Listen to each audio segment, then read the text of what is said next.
Assalamualaikum warahmatullahi wabarakatuh. Halo sahabat Sejuta Kisah.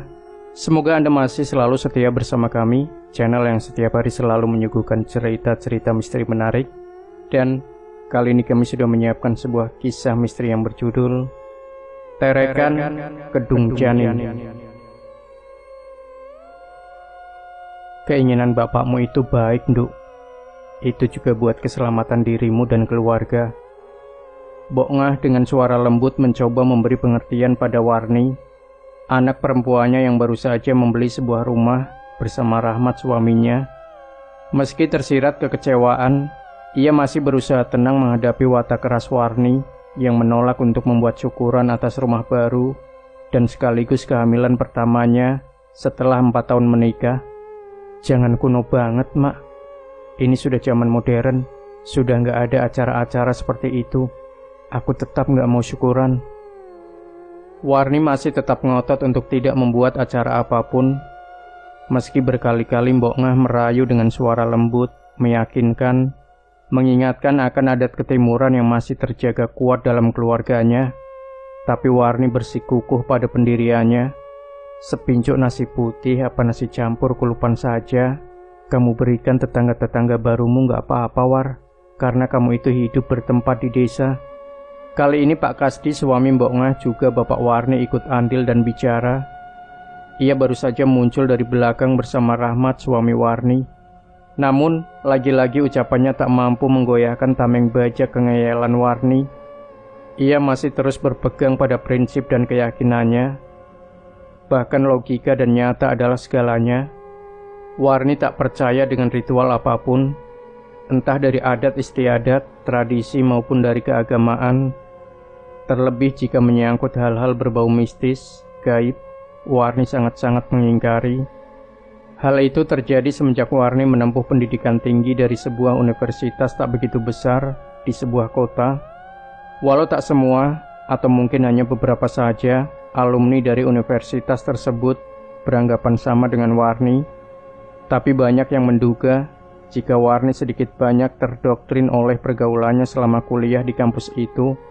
Bokngah dan Pak Kasdi yang menyadari dengan perubahan tabiat Warni sempat berharap setelah menikah, anak perempuan sulungnya itu bisa berubah seperti dulu, patuh serta tahu sopan santun.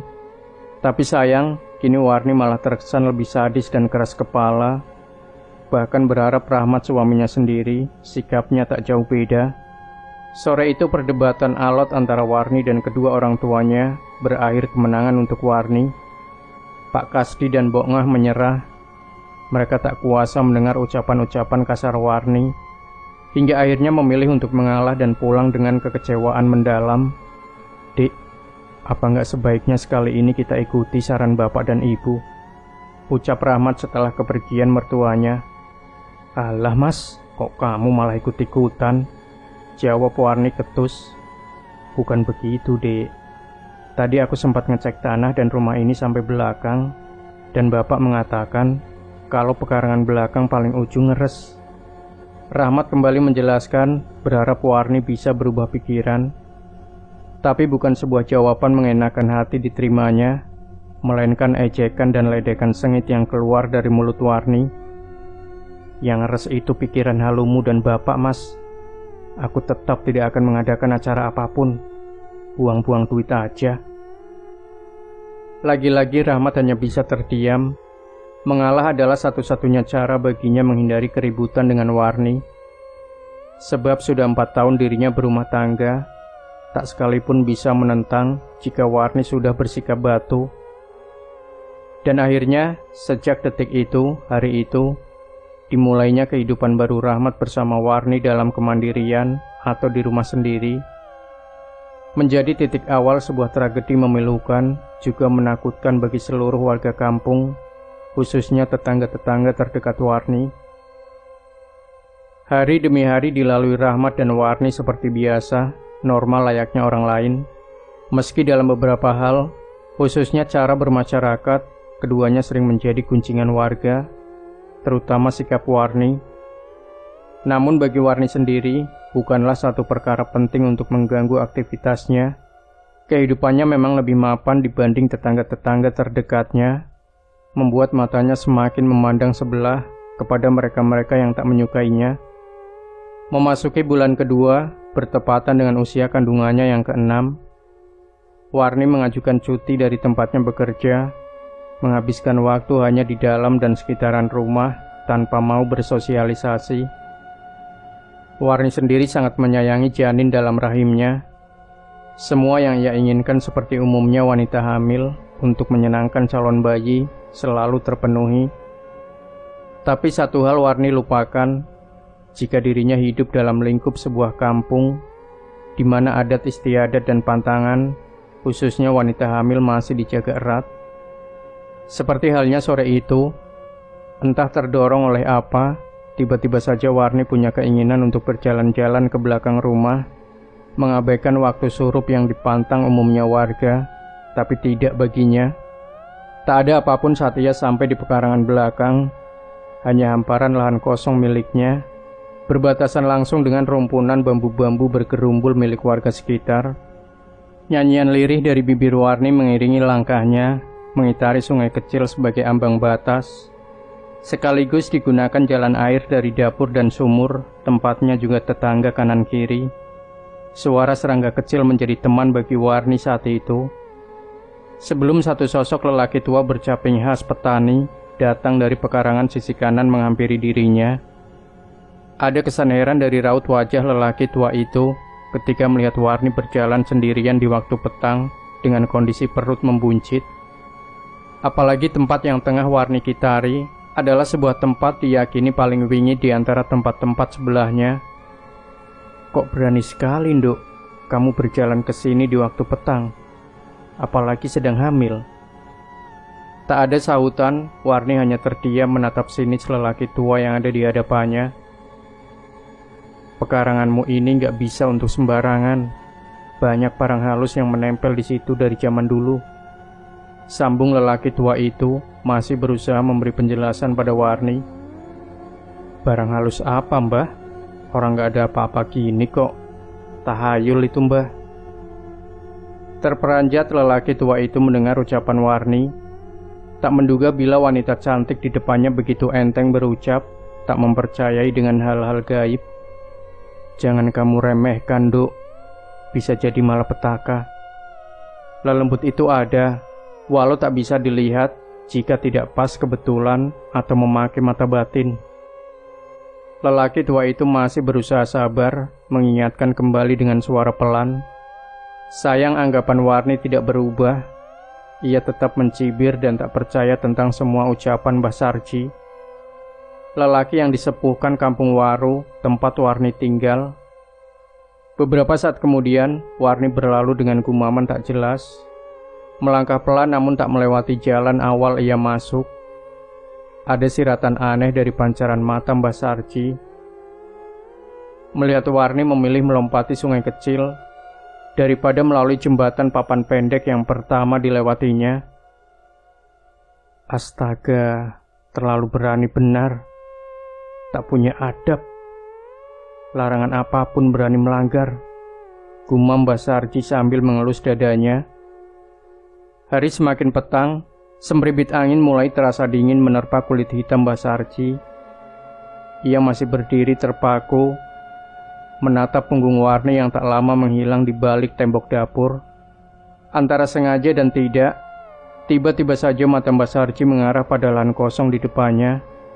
Terlihat wajar, terang tanpa tumbuhan apapun, tapi justru karena itu, sedikit demi sedikit membuat bulu-bulu halusnya meremang. Tak mau berlama-lama dengan keadaan dan hawa semakin tak enak, Mbah Sarji buru-buru berjalan mendekati cangkul yang tak jauh dari tempatnya berdiri. Sepintas Mbah Sarji melirik ke arah lahan kosong milik Warni, ingin memastikan pendengarannya yang tiba-tiba tersusupi suara lirih tengah bernyanyi, mendendangkan sebuah lagu khas, sering ia dengar untuk menenangkan tangisan anak-anak. Namun mata Mbah Sarji tak menangkap sosok apapun, siapapun. Padahal suara itu, nyanyian itu, masih jelas terdengar mendayu di telinganya. Moga-moga kamu dan bayimu selamat, Duk, ucap Mbah Sarji lirih, seraya melangkah cepat meninggalkan tempat itu. Lembur kamu, Mas? Tanya Warni melihat Rahmat yang baru pulang dan berdiri di depan pintu kamar.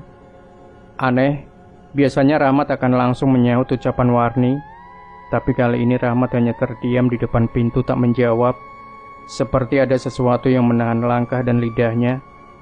Mas, lagi kali ini lebih keras dan ketus suara Warni, membuat Rahmat sebentar tersadar dan tergagap. Iya Dek, lembur, sahut Rahmat terbata. Meski kaki Rahmat akhirnya mengayun masuk ke dalam kamar, tapi dari wajahnya masih menyiratkan sesuatu yang berbeda. Apalagi ketika dirinya begitu dekat dengan Warni, rautnya semakin menggurat rasa heran dan menahan satu keganjilan. Dek, kamu pakai parfum apa toh? Tanya Rahmat penasaran dengan bau wangi nan lembut tercium semerbak sedari awal ia masuk. Parfum? Aku gak pakai parfum apa-apa. Memangnya Mas mencium bau apa? Jawab Warni dan berganti melempar pertanyaan. Oh, Mas kira... Rahmat menghentikan ucapannya. Ia tersadar jika sampai diteruskan bakal menjadi sebuah perdebatan. Sebab bau wangi yang tercium oleh hidungnya adalah bau wangi bunga kamboja. Alah kamu ini Mas, paling berhalu lagi, sahut Warni dengan ekspresi mencibir, seolah tahu yang ada di pikiran suaminya. Rahmat yang tengah membereskan tas kerjanya mengacuhkan ucapan Warni. Ia tak mau tubuh lelahnya bertambah beban dengan sebuah pertengkaran.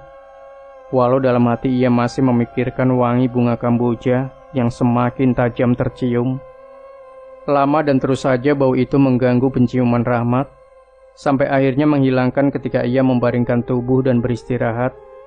Satu hal yang menjadi kebiasaan Rahmat, ia selalu terbangun ketika malam merangkak dini hari. Seperti juga malam itu, Rahmat terjaga dari indahnya buaian mimpi.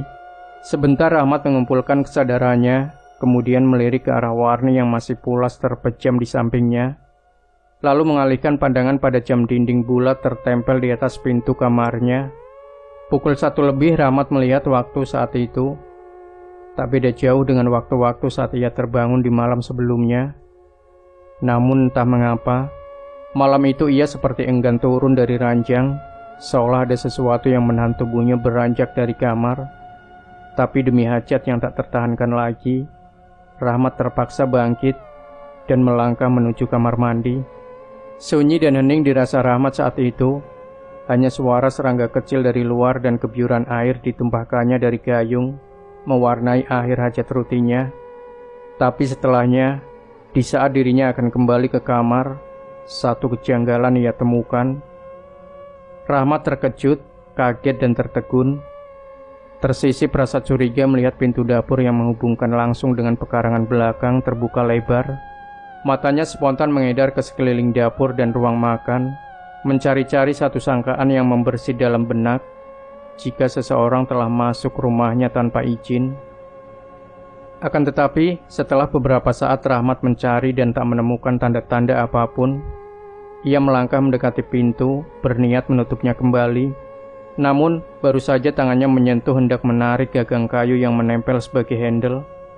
Sapuan angin dingin berbau wangi kamboja menerpa tubuh dan wajahnya. Seketika Rahmat terperanjat, merinding, mengingat bau wangi itu sedari sore sudah mengganjal pikirannya. Cepat tangan Rahmat menarik gagang dalam genggaman dengan kuat, mencoba menutup kembali dan menghindari tiupan angin yang membawa wangi kembang kamboja. Tapi sayang, sekuat tenaga ia keluarkan, berusaha dan mencoba berkali-kali. Daun pintu itu tak sedikit pun bergeser maju, seperti tertahan sesuatu yang berat di belakangnya. Rahmat terdiam sebentar, bingung, dan mulai tersusupi rasa takut oleh kenyataan tak masuk akal di depannya. Sesaat berpikir, Rahmat pun berjalan keluar untuk melihat apa yang sudah menahan pintu tertutup. Lagi-lagi Rahmat dibuat tercengang, mendapati di belakang pintu kosong, tak menemukan apapun. Tak ada apapun yang mengganjal atau menahannya. Bahkan tak lama daun pintu bergoyang pelan, menandakan jika pintu itu ringan tanpa beban. Tercenung Rahmat, seolah tak percaya dengan semua kejadian yang baru saja ia alami. Batinnya berkecamuk antara takut dan heran. Namun tak lama, rasa herannya, rasa bingungnya terjawab oleh satu suara lembut di ujung belakang pekarangan. Suara lirih tengah bernyanyi dari sesosok wanita berbaju putih, berambut sepinggang, berayun mengikuti irama nyanyiannya. Meski terlihat sedikit samar, tapi sosok yang berdiri membelakangi sanggup membuat tubuh Rahmat seketika dingin. Perlahan sosok berbau wangi bunga kamboja menggerakkan tubuhnya, berbalik dan menghadap tepat ke arah Rahmat. Memperjelas mata Rahmat akan sosok itu, walau dari jarak beberapa meter, tubuh Rahmat seakan mati rasa. Setelah pandangannya terbantu cahaya lampu dari sudut dapur, dengan jelas, sangat jelas sekali, melihat sosok wanita itu bernyanyi sembari menimang sesosok bayi dalam dekapannya. Bukan sosok wanita itu, juga bukan wangi kembang kamboja yang membuat detak jantung Rahmat tak beraturan, melainkan bayi dalam timangannya masih berlendir dan berlumur darah, seperti baru saja terlahir. Sadar akan sosok di hadapannya bukanlah manusia, Rahmat buru-buru melangkah masuk dengan penuh ketakutan, tak memikirkan lagi pintu dapur yang masih terbuka, membiarkan tubuhnya basah berkeringat tanpa mengelap. Sebab saat itu yang ia ingin, yang ia mau, kedua telinganya, matanya, hidungnya, tidak lagi mendengar sajak menidurkan seorang anak, melihat sosok wanita menimang bayi masih berlendir merah, serta menghilangkan aroma wangi kembang kamboja atau yang ia tahu sebagai kembang kuburan. "Mas, bangun." Sedikit keras suara Warni pagi itu membangunkan Rahmat. Pasalnya Warni melihat satu hal tak biasa dari diri suaminya, masih meringkuk saat mentari sudah menampakkan sinarnya. Sebentar Rahmat membuka matanya, terdiam memulihkan kesadaran sebelum beranjak bangkit dari ranjang, bertilam kain lembut bercorak bunga dengan warna hijau mendominasi. "Mas, kamu semalam yang membuka pintu dapur ya?" tanya Warni kembali setelah melihat Rahmat bangkit dan duduk di tepian ranjang. Namun Rahmat hanya terbengong, seperti sedang mengingat sesuatu. "Mas, ditanya kok malah bengong?" Lagi-lagi suara Warni meninggi, melihat Rahmat diam mengacuhkan ucapannya. "Bukan, Dek. Tapi..." Ragu Rahmat untuk meneruskan kalimatnya. Tak yakin Warni bisa menerima penjelasannya. "Tapi kenapa?" sambar Warni spontan mendengar ucapan suaminya terputus. Rahmat masih terdiam beberapa saat, menimbang-nimbang segala konsekuensi bila ia menceritakan semua kejadian dialaminya semalam. Ditatapnya wajah Warni sebentar, seolah ingin meyakinkan dirinya bila sang istri yang kini duduk di sampingnya mau mendengar dan percaya dengan semua ceritanya. "Anu, Dek, omongan Bapak bener. Pekarangan belakang rumah kita memang ngeres," jawab Rahmat. "Maksud Mas?" kejar Warni menciutkan wajahnya. "Semalam Mas mengalami sendiri, benar-benar melihat atau di belakang rumah kita ada setannya, demitnya." Warni yang awal terlihat antusias, seketika menyahut cepat cerita Rahmat. Tapi dari ucapannya, Rahmat tahu jika istrinya mencibir tak percaya. "Sudah Mas, sekarang mandi, sarapan, berangkat kerja. Biar urat halumu bisa kendor dari pikiranmu, bisa jernih," sambung Warni seraya bangkit menyunggingkan senyum sinis. "Tapi Dek, Mas serius." Rahmat masih mencoba meyakinkan Warni. Namun, lagi-lagi suara tawa yang didapatnya membuatnya hanya bisa menarik nafas panjang atas ketidakpercayaan dan ejekan-ejekan istrinya. Rahmat akhirnya bangkit dan berlalu ke belakang, menyudahi obrolannya dan meninggalkan Warni yang masih terpingkal, menyisakan kejengkelan, rasa dongkol tak terungkap dan hanya mengendap dalam batinnya.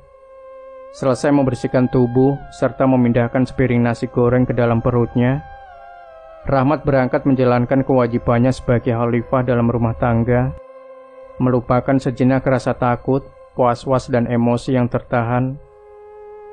Sementara Warni seperti hari-hari biasa, ia hanya menghabiskan waktunya di dalam rumah, mengabaikan tetangga kanan kiri yang berkumpul sembari mengawasi anak-anak mereka tengah bermain riang. Tak ada niatan sedikit pun dalam diri Warni untuk sekedar basa-basi atau membaur guna saling mengenal. Meski terkadang bergelayut rasa bosan, tetap saja Warni enggan untuk melenturkan kekakuan pikirannya. Seperti hari itu, saat waktu mulai meninggalkan siang menyambut sore, Warni terlilit rasa bosan. Beberapa jam ia merebahkan tubuhnya di kasur empuk, membuat urat dan ototnya menegang, memaksanya untuk bangkit dan beranjak keluar kamar. Tak ada tempat pasti dituju Warni, ia hanya melangkah pelan menuju belakang, melirik serta menatapi isi ruang makan dan dapur yang letaknya berdampingan dengan kamar mandi, dilengkapi sebuah sumur berbantu sanyo. Warni terus melangkah dan baru berhenti beberapa langkah dari pintu dapur, mendekat ke arah sisi kiri, menatapi sebuah karung terikat 3 tali putih memocong. Rasa penasaran seketika menyelinap dalam benak Warni, sebab ia merasa tak meletakkan atau sebagai pemilik karung itu. Perlahan tangan Warni meraih ujung tali dan melepasnya satu persatu. Ia sedikit kaget, kemudian berujung menjadi rasa penasaran, mendapati karung yang sudah terbuka berisi tumpukan kain-kain putih. Cukup lama Warni mengamati sambil memeriksa kain yang dirinya tahu sebagai pakaian komplit seorang bayi. Dalam hati Warni bertanya-tanya tentang pemilik atau orang yang mungkin memberikan kain terlihat bekas pakai itu. Ia terus berpikir, mengingat-ingat selama dirinya menempati rumah dan sehari-harinya maupun tamu yang datang. Namun sampai beberapa saat lamanya, Warni tetap tak menemukan jawabannya. Sempat terbersit dalam benak Warni untuk menutup dan mengikat serta membiarkan karung berisi pakaian bayi itu. Tapi setelah mempertimbangkan sejenak, Warni memilih untuk menyeret karung itu dan mengeluarkan dari dapur. Hari semakin beranjak sore, paparan sinar terik dari kegarangan penguasa siang mulai meredup, membuat suasana terasa sejuk halaman belakang rumah Warni. Namun itu tak cukup mengeringkan keringat Warni yang deras keluar. Manakala dengan susah payah dan nafas terengah, dirinya berusaha menyeret karung hingga ke ujung pekarangan belakang. Warni terduduk selepas ia sampai di sudut batas, bertanda rumpunan bambu. Mengatur nafasnya yang masih memburu sebelum tangannya mengeluarkan seluruh isi dalam karung. Tampak tumpukan kain-kain putih sebagian telah lengket berserak, mengeluarkan bau apek khas kain lama tak terpakai. Hingga sesaat kemudian, bau apek itu berganti dengan bau minyak menyengat, berasal dari sebotol cairan bening yang ditumpahkan Warni. Tak menunggu lama, Warni segera menyalakan pemantik guna membakar tumpukan kain-kain itu. Seketika asap hitam membubung tinggi, kobaran api semakin membesar dan terus membesar, menambah seluruh kain yang terserak hingga menyisakan abu hitam, menandakan habisnya seluruh kain terbakar. Kelegaan sekilas terpancar dari wajah Warni setelah memastikan semuanya telah menjadi abu. Namun, baru saja tubuh dan kakinya berbalik akan melangkah, satu bentakan keras mengejutkannya. Perempuan cantik tidak beradab, berani membakar barang seperti itu. Terjingkat Warni mendengar suara tua di belakangnya, membuatnya memalingkan wajah dan mendapati Mbah Sarji sudah berada di tempat itu. "Kenapa, Mbah? Kok teriak-teriak marah? Apa urusanmu?" Tak kalah sengit, Warni menyahuti ucapan keras Mbah Sarji. "Lancang, apa kamu tak pernah diajari tata krama? Sembrono sekali membakar barang seperti itu di tempat mengubur janin. Celaka benar kamu, Nduk." Kembali Mbah Sarji masih dengan suara keras mengeluarkan amarahnya. Tetap saja tak membuat keadaan di tempat itu berubah, sebab Warni yang juga tak terima semakin nyalang bersuara. Pertengkaran masih terus berlangsung antara Mbah Sarji dan Warni di tempat itu, hingga mengundang perhatian beberapa tetangga yang mendengar suara nyaring Warni. Keramaian dan ketegangan di pekarangan sedikit mereda saat tiba-tiba Rahmat yang baru saja pulang mendekat dan membujuk Warni untuk meninggalkan tempat itu. Tapi bukannya menuruti, lagi-lagi umpatan dan kata-kata keras kembali meluncur dari bibir tipisnya. Dari sekian banyak kalimat terucap dari mulut Warni, satu yang membuat Mbah Sarji dan Rahmat tercengang. Sebab ucapan Warni kali ini bukan sebuah kalimat umpatan, melainkan sebuah tantangan. Kalau memang tempat ini angker, ada dedemitnya, setannya, ayo, suruh keluar sekarang. Saya ingin tahu wujudnya seperti apa. Ayo buktikan sekarang, teriak Warni dengan wajah merah padam. Mbah Sarji kali ini hanya terdiam, wajahnya yang masih merah, menyiratkan arti sebuah ketakutan. Mendengar kenekatan Warni menantang sesuatu tak kasat mata, mungkin bagi masyarakat di kampung itu akan berpikir 1000 kali untuk berani mengucapkan kata-kata umpatan tak pantas di tempat itu. Apalagi dengan kalimat tantangan, bisa dipastikan tak akan ada yang berani. Mengingat sejarah kelam tempat itu saja sudah membuat mereka merinding ketakutan. Tapi tidak bagi Warni. Meski sudah pernah dirinya diingatkan, nyatanya tak membuat Warni sadar atau lebih menghormati. Hari semakin merambah petang, membuat Mbah Sarji yang menyadari dan sudah berubah ekspresi wajahnya, memilih segera beranjak dari tempat itu, meninggalkan Warni yang masih tersulut emosi bersama Rahmat. Ayo Dik, sudah petang, ajak Rahmat selepas kepergian Mbah Sarji dan beberapa tetangga, menyadarkannya jika saat itu hanya tinggal dirinya dan Warni yang masih berada di pekarangan belakang rumahnya. Nanti dulu mas, aku mau tahu, pengen lihat, katanya tempat ini ada penunggunya. Dan kalau mulai gelap akan muncul. Aku ingin buktikan kalau kamu serta semua orang yang percaya dengan setan itu orang-orang bodoh, bantah Warni masih dengan suara tinggi. Dik, bukan masalah percaya atau tidak, tapi suruh begini tak baik untuk kandunganmu, sahut Rahmat dengan wajah mulai menyirat kecemasan. Alah, itu juga mitos mas. Lagian, kenapa juga mbah itu marah-marah sampai membentak aku? Padahal hanya kain-kain bekas yang kubakar. Itu pun bukan milik dia. Kok dia ikut terbakar? Pakai acara bawa-bawa setan dan kutukan segala, jawab Warni masih dengan suara luap kejengkelan. Rahmat membisu, wajahnya seketika memucat. Setelah Warni baru saja menyelesaikan ucapannya, tapi bukan itu yang membuat Rahmat tiba-tiba terselimuti ketakutan, melainkan dari sepasang mata menyorot tajam ke arahnya dan Warni, milik sesosok wanita berwajah hancur dengan kulit mengelupas, meneteskan lendir-lendir berwarna merah kehitaman, berdiri tepat di bawah rumpunan bambu mentelung mengarah ke pekarangannya. Ayo Dik, kita pulang. Rahmat yang sudah ketakutan, tanpa menunggu jawaban langsung mencengkram lengan Warni, serta membawanya melangkah meninggalkan tempat itu. Meski masih mencoba bertahan dan memberontak, namun kali ini Warni sedikit mengalah, mengikuti langkah Rahmat. Mas Rahmat kenapa? Tanya Warni saat hampir sampai di pintu belakang, menyadari wajah suaminya pucat menegang. Rahmat terdiam. Sebentar kemudian melepaskan cengkeraman tangannya, setelah memastikan sosok wanita bergaun putih berwajah gosong mengelupas, tak lagi terlihat matanya. Sudah, ayo masuk. Kita bicara di dalam saja. Ajak Rahmat melangkah lebih dulu membukakan pintu. Warni yang masih dilanda kesal dan berwajah cemberut, menuruti ajakan Rahmat tanpa bicara lagi. Tapi sesampainya di kamar, lagi-lagi ocehan pedas Warni kembali meluncur deras. Mana, gak ada kan demit, hantu, apalagi setan yang katanya menakutkan, ucap Warni sengit. Dik, kalaupun kamu tak percaya dengan hal seperti itu gak apa-apa. Cuma mas minta kamu hormati orang tua dan hormati apa yang menjadi larangan di kampung ini, jawab Rahmat pelan, berharap istrinya bisa mengerti dan menyadari kesalahannya. Hormat? Sama mbah tua tadi? Hah?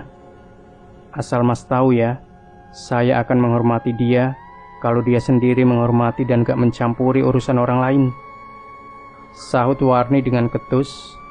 Dan satu lagi, aku gak suka kamu ikut-ikutan percaya dengan omongannya tentang penghuni di pekarangan rumah kita. Itu hanya bualan saja. Buktinya, tadi gak ada apa-apa, sambung Warni, kali ini dengan tatapan tajam ke arah Rahmat. Terserah kamu, Dek. Tapi saya percaya, yakin, sebab saya sudah melihatnya sendiri. bahkan tadi pun melihatnya lagi. Dan dia sepertinya marah dengan perbuatanmu. Sejenak suasana terasa sunyi. Warni yang mendengar ucapan Rahmat terlihat dia memandang wajah suaminya dengan tatapan sekilas serius. Tapi tak lama, senyum tawa Warni meledak dibarengi gelengan kepala, menganggap ucapan Rahmat seolah hanya guyonan untuknya. Mas, rupanya kamu sudah termakan omongan Mbah Tua tadi. Coba deh, kalau tuh setan gak terima, marah karena saya bakar-bakar di tempat itu, suruh kesini. Ucap Warni dengan sunggingan senyum mencibir. Keterlaluan kamu, Dek, sahut Rahmat seraya membalikkan badan, melangkah dan meninggalkan Warni sendiri di kamar. Mau kemana kamu, Mas? Tanya Warni sebelum tubuh Rahmat menghilang dari pandangannya. Rahmat terus saja melangkah tanpa menjawab lagi pertanyaan Warni. Rasa jengkelnya saat itu benar-benar memuncak, membuatnya enggan untuk kembali ke kamar, walau suara Warni masih terdengar memanggil menyuruhnya untuk kembali. Cukup lama Rahmat terhenyak dalam sendiri di ruang tamu, pikirannya kalut antara malu dan takut. Tak ada lagi cara baginya untuk bisa menyadari atau merubah sifat Warni yang semakin menjadi-jadi.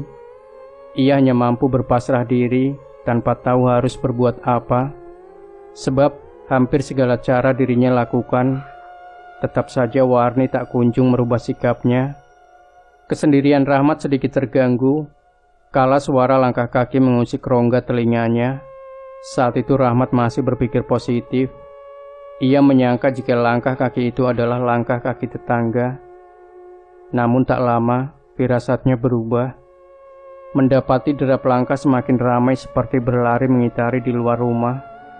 Ketegangan seketika menyeruak dalam diri Rahmat ketika dengan jelas telinganya menangkap langkah-langkah itu berhenti tepat di sisi jendela sebelah kanan ruang tamu. Rasa takut mulai menelusup dalam benak Rahmat. Tapi entah mengapa kakinya tergerak untuk mendekati jendela kaca bertutup gorden, mengabaikan degup jantungnya yang sudah tak beraturan. Sedikit demi sedikit kain gorden berwarna kuning penutup jendela mulai tersingkap tangan Rahmat. Kilatan cahaya lampu yang tergantung di sudut depan menambah jelas penglihatan mata Rahmat. Menatapi dari dalam puluhan anak kecil berdiri berjejer di luar dengan sorot mata menembus kaca, beradu pandang dengannya. Cepat dan kuat desiran darah dirasa Rahmat sebelum tangannya dengan spontan kembali menutup kain gorden, melewatkan ringisan ngeri dari bocah-bocah kecil berkepala plontos, berhias dua tanduk meruncing berwarna merah darah. Nafas Rahmat memburu kencang, wajahnya mempias, keringat mengucur deras, mengiringi ketakutannya yang mencuat. Mas, tolong aku, aduh perutku. Lagi-lagi tubuh Rahmat yang tengah menyandar di dinding tergelak, mendengar suara rintih kesakitan dari kamarnya. Sebentar Rahmat menunduk, menajamkan telinga sembari mengatur deru nafasnya. Hingga suara itu terus berulang-ulang sampai beberapa kali dan membuatnya segera yakin. Tanpa pikir panjang, Rahmat segera mengayunkan langkahnya yang berat, melupakan sejenak puluhan sosok kecil menyeramkan, juga rasa takut, demi memastikan keadaan Warni yang terdengar masih terus merintih. Namun hanya sampai depan pintu kamar kaki Rahmat mampu berpijak. Selebihnya tubuh Rahmat dingin membeku, mendapati pemandangan tak kalah ngeri di dalam kamar, di mana tepat di atas ranjang tidurnya, tergolek tubuh Warni tengah menggeliat seperti menahan rasa sakit.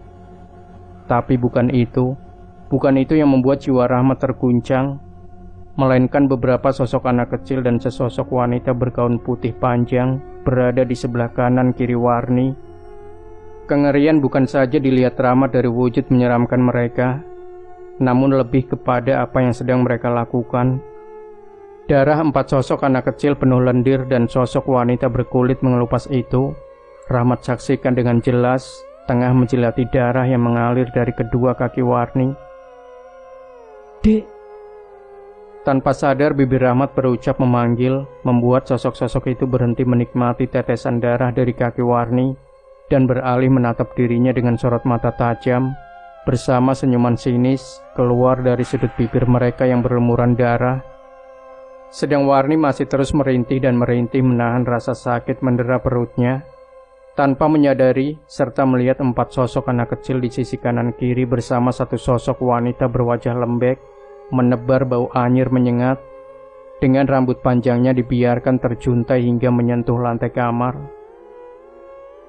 "Mas, tolong, perutku sakit banget," rintih Warni saat tahu suaminya berdiri di ambang pintu.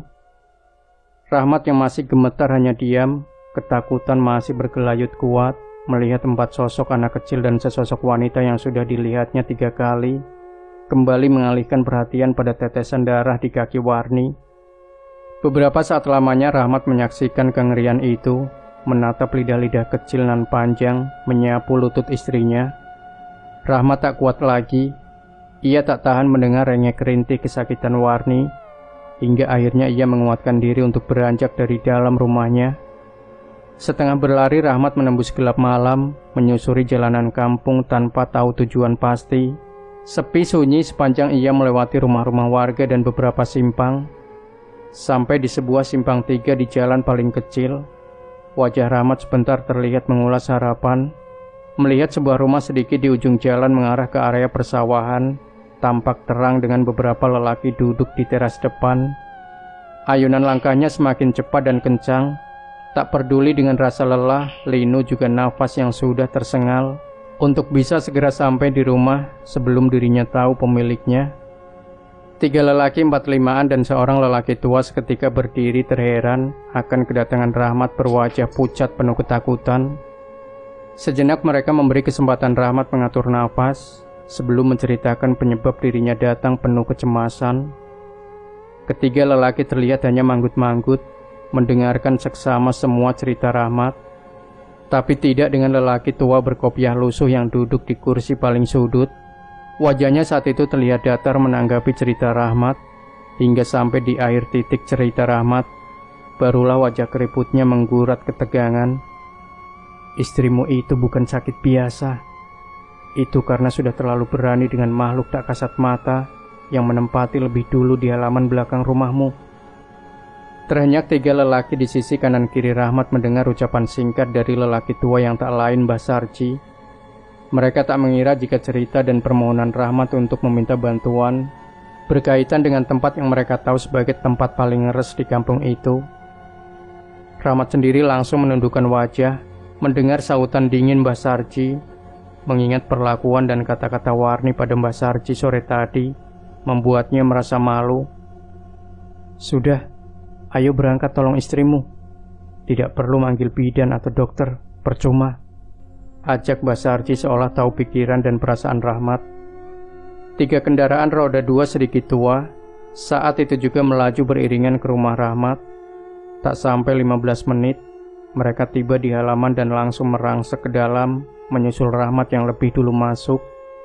Hawa anyep langsung dirasa menyusup kulit mereka saat berada di ambang pintu kamar Rahmat, di mana di dalam kamar itu tubuh Warni tergolek diam di atas kasur. Matanya terpejam, nafasnya mendayu berirama. Tak ada rintihan, tak ada tangisan, membuat 3 lelaki yang mengikuti Mbah Sarji dan Rahmat saling pandang. Sedang Rahmat sendiri yang berdiri di samping ranjang, sekilas terkesiap melihat satu keanehan. Jelas-jelas tadinya ia melihat tetesan darah di kedua kaki Warni menjadi santapan lidah 4 sosok anak kecil, serta seorang sosok wanita berwajah gosong mengelupas. Tapi saat itu, tiba-tiba hilang tak berbekas. Tak ada lagi tetesan darah, tak ada bau anyir menyengat. Yang ada hanya tubuh Warni tertutupi selimut berbulu lembut dengan motif bunga tak sadarkan diri. Kalian keluar dulu. Saya mau berbicara dengan Mas Rahmat," perintah Mbah Sarji tiba-tiba pada 3 lelaki yang masih dilanda rasa heran. "Tahu apa yang sudah terjadi pada istrimu dan kandungannya?" ucap Mbah Sarji setelah kepergian 3 lelaki pengiringnya. Sebentar Rahmat menatapi Mbah Sarji penuh kesungguhan sebelum kembali beralih menatap Warni yang masih terpejam. Dan tak lama, gelengan pelan kepalanya menjadi jawaban atas pernyataan Mbah Sarji. "Darah dan anak-anak kecil yang kamu lihat tadi, itu tanda istrimu sudah terkena langon," ucap Mbah Sarji mengawali penjelasannya. "Langon? Apa itu, Mbah?" sahut Rahmat penasaran. Kandungan yang kemasukan roh nyasar ke wadah anak-anak Terekan dan akan mengambil calon anak yang dikandung sebelum waktu kelahiran. Jawab Mbah Sarji pelan di sela-sela tarikan nafasnya. Namun sampai selesai penjelasan Mbah Sarji di titik itu, Rahmat masih terlihat bingung dan belum sepenuhnya mengerti. "Maaf Mbah, masih bingung saya Mbah," sahut Rahmat kembali dengan siratan penuh tanda tanya. Terekan itu calon anak yang keluar terpaksa dari rahim, belum kemasukan roh, sukma, maupun sudah mempunyai tempat. Dan karena yang mengalami itu tidak mengerti, dianggap masalah sepele, tak diurus, akhirnya jadi sasaran tempat kasap jin, roh-roh kesasar, tanpa mempunyai tempat, membentuk seperti wujud anak-anak yang kamu lihat tadi. Kali ini Rahmat tertegun seperti memahami maksud penjelasan Mbah Sarji, membuatnya kembali membayangkan puluhan sosok kecil bertanduk dan 4 sosok anak kecil berlendir merah yang dirinya lihat beberapa saat lalu. Terus, bagaimana nasib istriku ini Mbah? Rahmat yang mendadak teringat akan Warni kembali bertanya, menahan rasa cemas dengan nasib istrinya saat itu. Harus ada penebusan. Yang masuk ke dalam kandungannya istrimu tidak cuma 1, tapi 4 sekaligus. Karena istrimu sudah berani menantang dan membuat kesalahan besar, membakar barang ritual yang biasa digunakan sesepuh terdahulu. Lagi-lagi Rahmat tertunduk, mengingat kembali kelakuan istrinya yang sudah kelewat batas. Dan sekarang, bukan hanya Warni sendiri harus merasakan akibatnya, tapi juga bakal merepotkan banyak orang. Belum lagi rasa malu akan ditanggungnya dari kerabat, tetangga yang pernah dicemooh, diumpat, saat mengetahui malapetaka dan kondisi Warni akibat buah dari kesombongannya. Mas Rahmat, kita sekarang harus datang ke belakang, biar tahu apa yang diinginkan dan jadi permintaan pengasuh anak-anak Terekan itu, supaya tidak terlambat untuk menyelamatkan istri dan calon anakmu. Sedikit terjingkat Rahmat mendengar ajakan Mbah Sarji. Bukan saja membuyarkan renungannya, tapi juga kalimat ajakan dari Mbah Sarji untuk mendatangi pekarangan belakang yang memang ia sendiri percaya keangkerannya. Tak sempat ia menjawab, Mbah Sarji sudah beranjak melangkah keluar dari dalam kamar, berbicara sebentar dengan 3 lelaki, masih setia menungguinya di depan, sebelum kembali berbalik dan melangkah menuju pekarangan belakang. Hanya keheningan dirasa Rahmat saat mengikuti setapak demi setapak ayunan kaki di belakang Mbah Sarji. Wajahnya menyirat penuh ketegangan, membayangkan sosok wanita berwajah mengelupas yang bersemayam di tempat bakal ditujunya. Bayangan itu semakin menari-nari di pelupuk mata Rahmat. Ketika ujung sisi kiri pekarangan mulai terlihat samar, jiwanya seketika bergejolak, tubuhnya mempias mendapati hawa sangat dingin dan lembab. Setelah melewati beberapa langkah jembatan papan pendek sungai kecil yang digunakan sebagai pembuangan air dari sumur dan dapur, padahal Rahmat tahu dan yakin betul jika saat itu malam belum masuk waktu dini hari. "Kamu tunggulah di sini, jangan pergi dari sini sebelum saya berdiri.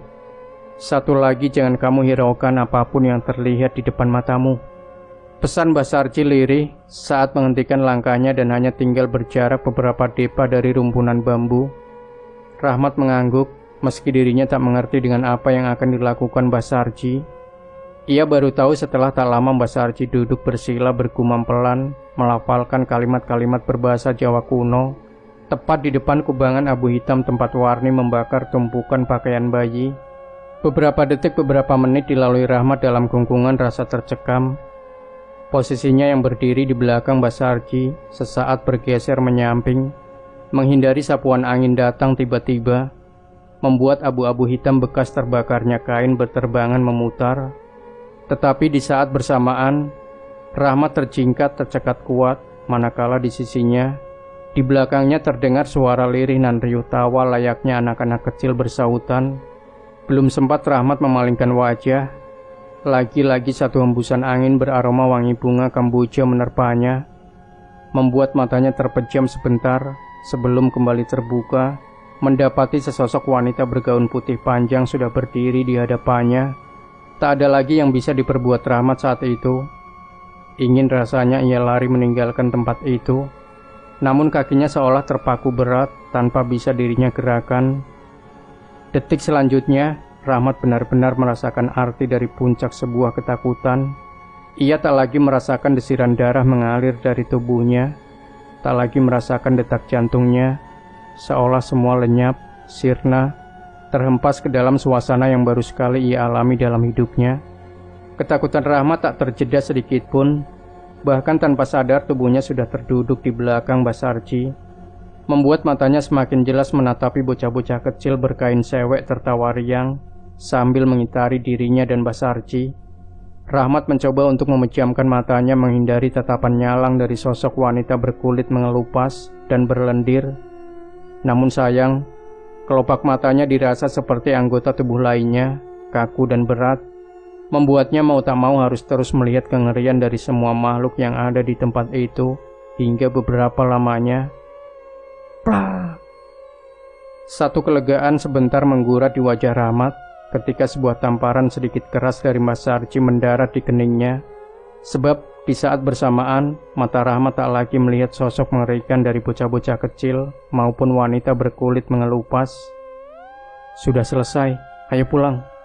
Rahmat belum mampu menjawab, ia hanya menuruti tangan Basarji yang menarik dan memapahnya berjalan meninggalkan tempat itu.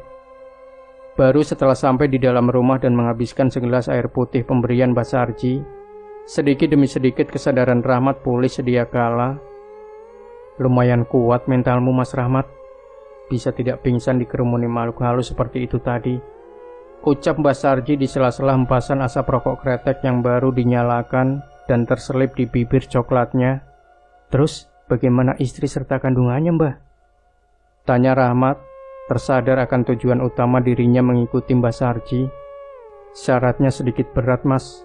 Kamu harus keluar biaya lumayan banyak, supaya bocah terekan yang ada di dalam kandungan istrimu mau keluar, dan calon anakmu bisa selamat, sahut Mbah Sarji menjelaskan. Tidak apa-apa, Mbah. Berapapun saya bayar, asal istri dan anakku bisa sehat, selamat, ujar Rahmat menyanggupi. Tidak karena bayarannya, Mas. Itu semua bukan untuk saya, tapi untuk membelikan perlengkapan ritual upacara hitanan anak-anak terekan yang lelaki. Terus banyak yang harus dilakukan sekeluargamu sebelumnya.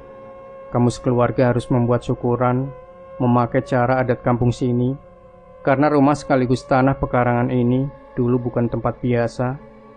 Tidak sedikit yang menggugurkan kandungan sebelum berumur 4 bulan di rumah ini, dibuang ke pekarangan belakang tanpa dirawat sewajarnya, makanya dinamakan sumber janin buangan. Ramai pagi itu suasana di kediaman Rahmat. Dirinya yang setuju dengan semua saran Basarji mengabari hampir seluruh keluarga besarnya dan juga mertuanya. Isak tangis sejenak menghiasi dalam rumah, terutama dari Mbok Ngah, melihat Warni yang belum juga sadarkan diri. Karena Rahmat sendiri segera menjelaskan maksud tujuannya mengumpulkan hampir seluruh keluarga. Tak ada penolakan dari pihak keluarga manapun saat Rahmat mengutarakan beberapa persyaratan dari Mbah Sarji demi menyelamatkan Warni dan calon anaknya. Bahkan beberapa dari saudaranya seketika itu bersama-sama membantu Rahmat mencari kelengkapan syarat guna sebuah ritual pembebasan jiwa Warni. Sedikit kesulitan saat itu mencari persyaratan tertentu yang dianggap paling vital, namun beruntung tak sampai sore hari semua yang dibutuhkan Basarji terpenuhi. Keramaian kembali terlihat di rumah Rahmat setelah jeda beberapa puluh menit dari suara adzan Isya berkumandang, tepatnya selepas melakukan satu kewajiban 4 rakaat bagi yang menjalankan.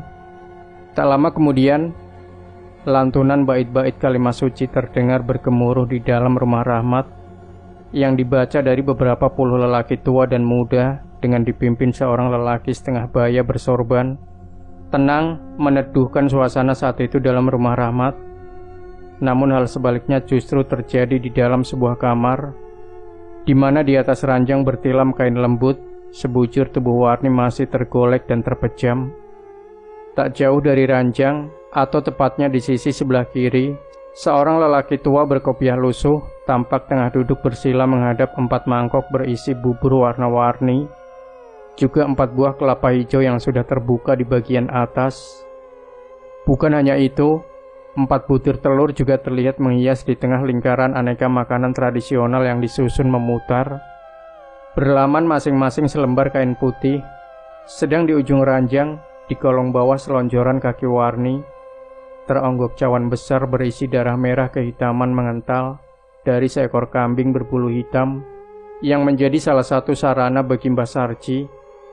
Hawa sedikit panas dirasakan Mbah Sarji, membuat buliran-buliran keringat keluar dari pori-pori kulit, merembes hingga membasahi baju dombornya. Entah hawa itu berasal dari reaksi ritual atau karena kamar yang tertutup rapat. Mbah Sarji masih terus berada di dalam kamar itu, terdiam dan terpejam, meski di luar, di ruang tamu serta teras depan sudah lengang, hanya menyisakan beberapa kerabat dekat dan seorang lelaki setengah baya bersorban yang baru saja selesai memimpin acara doa bersama. Beberapa detik, beberapa menit, sampai beberapa jam kemudian, akhirnya Mbah Sarji menyudahi ritual weningnya, beranjak keluar dengan tubuh serta wajah pucat terbasahi keringat. Langkah sempoyongannya seketika disambut wajah menyirat harap-harap cemas dari keluarga Warni, terutama Rahmat, Mbok Ngah, dan Pak Kasdi. "Bagaimana Warni, Mbah?" tanya Mbok Ngah terlihat tak sabar menunggu Mbah Sarji yang sedang mengatur deru nafasnya. Mbah Sarji terdiam menatap Rahmat, tak lama beralih pada sosok bersorban yang dikenal orang paling disegani untuk urusan agama, Lukman. Satu tarikan napas panjang mengawali cerita Mbah Sarji, bagaimana awal dirinya dalam melakukan mediasi ritual wening dan berhasil mengeluarkan 4 bocah terekan yang menghuni garba Peteng Warni. Namun itu semua harus dibayar satu kesepakatan sebuah pengakuan. Pengakuan seperti apa, Mbah? Tanya Lukman yang sedari awal hanya mendengarkan. Ia merasa ada satu kejanggalan dengan kalimat sebuah pengakuan. Pengakuan sebagai orang tua asuh, jawab Mbah Sarji. Suasana seketika tersentuh keheningan setelah semua mendengar dan tahu apa maksud dari ucapan Mbah Sarji. "Apa tak ada cara lain, Mbah? Takutnya Mbak Warni tetap tak percaya dengan semua ini," ujar Lukman merasakan satu kekhawatiran. Mengingat Warni mempunyai jalan pikiran dan keyakinan berbeda daripada umumnya masyarakat setempat. Itulah yang menjadi tugas utama Mas Rahmat. Untuk cara lain, Mbah Sarji terdiam sejenak seolah berpikir untuk menyambung ucapannya. Namun tak lama, bukan kata-kata yang keluar dari bibir sepunya, melainkan gelengan pelan kepala sebagai satu isyarat ketidakmampuan. "Tidak apa-apa, Mbah. Saya akan berusaha sekuat mungkin meyakinkan Warni. Mudah-mudahan setelah sadar, dia bisa menyadari dan merubah kekeliruannya." Rahmat yang sudah merasa tak enak hati, akhirnya membuka suara demi meyakinkan Mbah Sarji, Lukman, dan termasuk dirinya sendiri.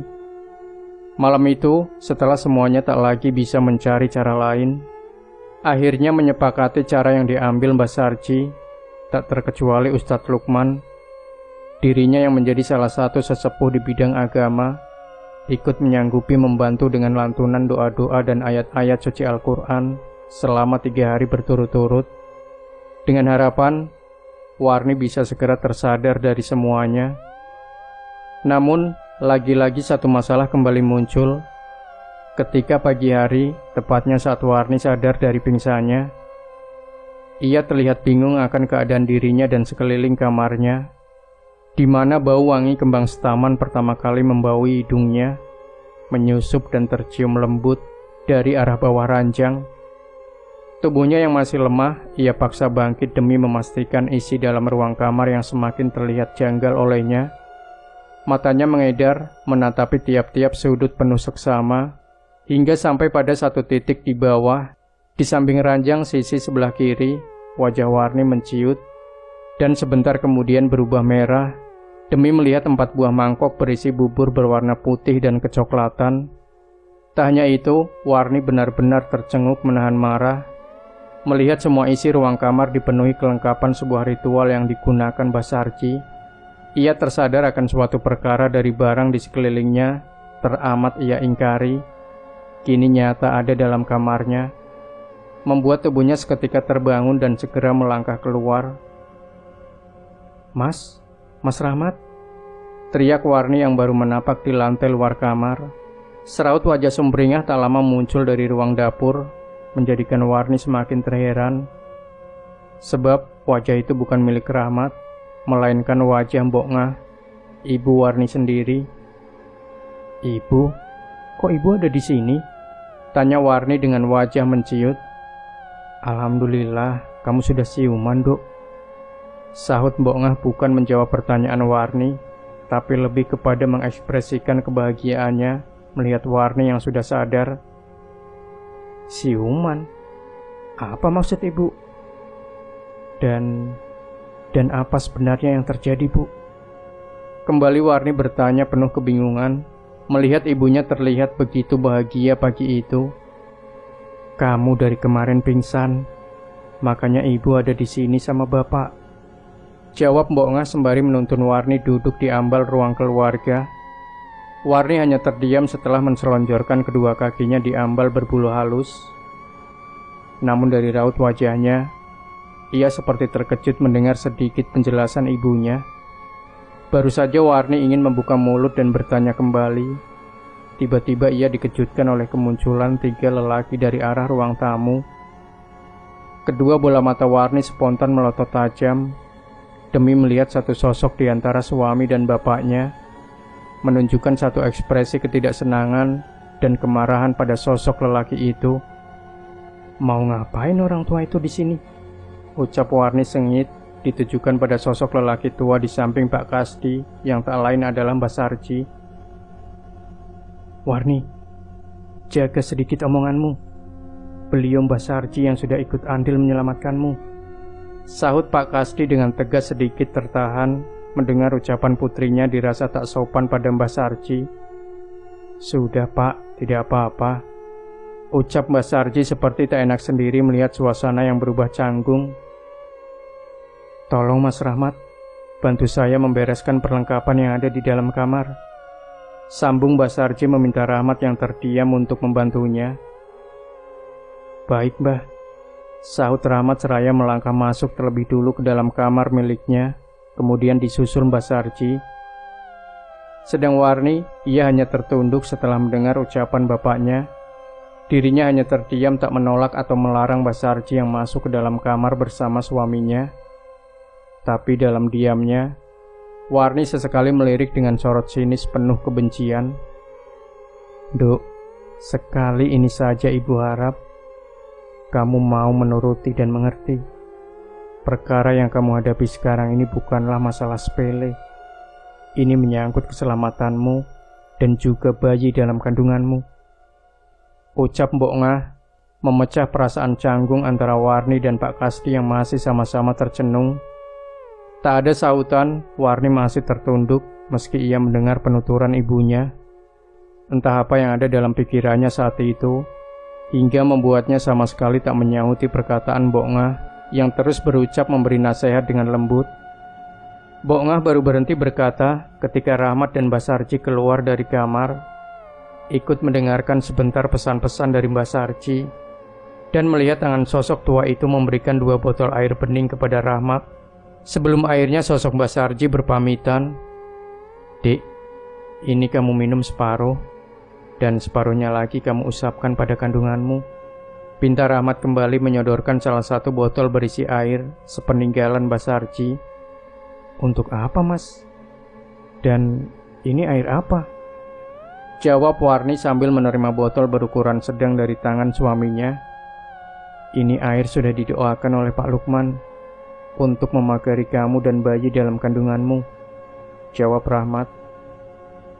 Mas, aku ini cuma kecapean saja. Aku nggak apa-apa. Mas lihat sendiri kan, kalau aku dan kandunganku baik-baik saja.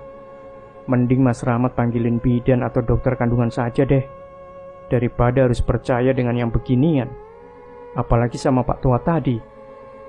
Lagi-lagi Rahmat, Mbok Ngah dan Pak Kasdi dibuat tercengang dengan apa yang diucapkan Warni.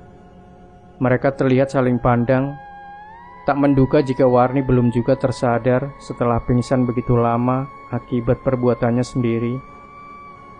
Dek, aku mohon sekali ini saja kamu mau mendengar dan mengesampingkan ketidakpercayaanmu terhadap hal mistis atau apapun.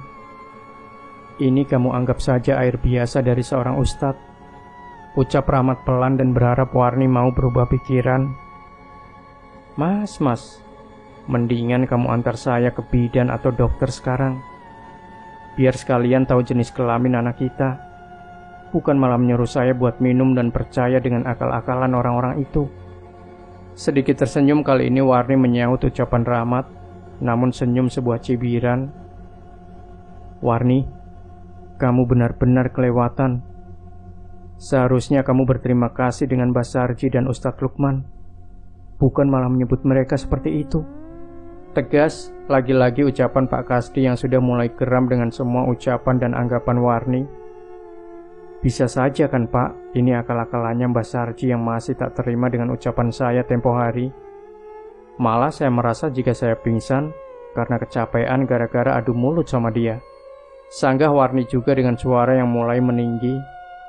Cukup Warni, tak pantas kamu berucap dan berprasangka seperti itu. Pingsannya kamu itu gara-gara ulahmu sendiri yang lancang membakar barang sembarangan dan menantang penghuni alam lain di belakang rumah. Masih untung kamu selamat, dan harusnya kamu berterima kasih pada Mbah Sarji serta Pak Lukman yang sudah menolongmu tanpa mengharap imbalan. Kali ini Warni terdiam melihat api kemarahan di mata Pak Kasdi yang sebelumnya belum pernah ia lihat, membuat suasana sejenak terasa hening, kala keempatnya seperti terhanyut dalam pikiran masing-masing. Tapi tak lama, keheningan ruang keluarga tersudahi oleh suara lirih Mbok Ngah yang membujuk Warni. Tangan keriputnya mengusap pelan pada rambut putrinya dengan penuh kasih sayang, disertai ucapan nasihat agar bisa dimengerti dan bisa meluluhkan hati Warni. Sepintas Warni tampak mendengar dan seperti menerima nasihat dari Mbok Ngah. Itu terlihat saat ia bangkit dan berjalan kembali ke dalam kamar dengan membawa dan tetap menggenggam botol berisi air putih pemberian Rahmat dari Ustadz Lukman yang dititipkan Mbah Sarji. Tanpa berucap atau berkata apa-apa lagi kepada suami maupun kedua orang tuanya. Setelah perdebatan pagi itu, Warni lebih banyak mengurung diri. Warni lebih banyak mengurung diri dalam kamar, tak menghiraukan kesibukan di dapur dari beberapa tetangga dan kerabat dekatnya, serta keluarga dari suaminya dalam menyiapkan hidangan ala kadarnya untuk acara di malam hari. Ia bahkan mengacuhkan Mbah Sarji yang tiap malam selalu masuk ditemani Rahmat ke dalam kamar, guna menyusun 4 mangkok berisi bubur dan 4 kelapa muda hijau bertumpang masing-masing sebuah telur di atasnya selama 3 hari berturut-turut. Tepat di hari keempat atau setelah Mbah Sarji dan Ustadz Lukman mengakhiri seluruh acara di rumah Rahmat, suasana rumah Rahmat kembali sunyi. Mbok Ngah serta Pak Kasdi juga sudah kembali pulang ke rumah mereka sendiri, pulang dengan membawa harapan keselamatan dan tak terulangnya kembali kejadian yang hampir merenggut nyawa putri serta calon cucu mereka selepas beberapa hari acara digelar. Kehidupan Warni dan Rahmat sementara waktu normal seperti sedia kala. Rahmat sendiri tidak lagi merasakan hal ganjil atau sesuatu janggal dalam diri Warni. Istri yang selalu menampik adanya hal gaib atau apapun. Setelah acara itu sekilas terlihat berubah di matanya, membuatnya merasa tenang saat dirinya bekerja dan meninggalkan sendiri di rumah. Namun semua itu tak bertahan lama. Berawal dari kecurigaannya di waktu sore hari saat ia baru saja pulang bekerja, mendapati suara samar percakapan di dalam kamar. Rahmat terheran, terpaku sebentar di ruang keluarga, menajamkan pendengarannya untuk memastikan suara wanita tua yang menjadi lawan bicara istrinya. Rasa penasaran yang semakin menguat akhirnya memaksa kaki Rahmat untuk berayun mendekat dan masuk dalam kamar. Setelah ucapan salam dari bibirnya, terlebih dahulu mengawali. Sedikit terperanjat Rahmat melihat seorang wanita tua berambut putih rata, bertapih jarik batik putih, tengah berdiri di samping istrinya, sambil kedua tangannya tertumpu, mengelus perlahan perut buncit Warni. Rahmat merasakan hal berbeda, Ketika tatapan matanya beradu pandang dengan sosok wanita tua yang tiba-tiba saja menoleh, ada kengerian dari sorot matanya yang tajam, membuat Rahmat sedikit takut dan cepat-cepat mengalihkan pandangannya. "Mas baru pulang?" sapa Warni saat menyadari kehadiran suaminya. "Oh iya mbah, ini suami saya, Mas Rahmat," sambung Warni memperkenalkan Rahmat pada sosok wanita tua di sampingnya. Rahmat hanya membisu dan tetap terpaku kala sosok wanita tua itu lagi-lagi menatapnya sembari tersenyum, atau tepatnya menyeringai, menambah semakin kuat rasa takut dalam benaknya. "Ini Mbah Sulak, Mas. Beliau tukang urut yang biasa memijat wanita hamil di kampung ini." Kembali Warni menyambung ucapannya, dan kali ini ia memperkenalkan sosok wanita tua yang dirinya sebut sebagai Mbah Sulak. Rahmat hanya mengangguk pelan. Bibirnya masih terasa keluh melihat seringaian terus saja menghias dari bibir Mbah Sulak. Hingga akhirnya Rahmat yang merasakan suasana hati dan pikiran semakin tak enak, memutuskan untuk keluar kamar. Akan tetapi, baru saja ia membalikkan badan, suara berat Mbah Sulak menghentikan kakinya melangkah, membuatnya semakin merinding takut, manakala sosok Mbah Sulak mendekat. Bukan saja karena sosoknya yang terlihat ngeri oleh mata Rahmat saat itu, melainkan juga bau menyengat yang menyebar dari tubuh Mbah Sulak. Bau yang seketika mengingatkannya akan satu hal, dan biasa ia jumpai atau dipakai dalam mengurus prosesi sebuah jenazah, yaitu bau kapur barus. Nah, sahabat sejuta kisah, bagaimanakah kelanjutan dari sebuah kisah nyata misteri yang berjudul Terekan Kedung Cianin bagian kedua?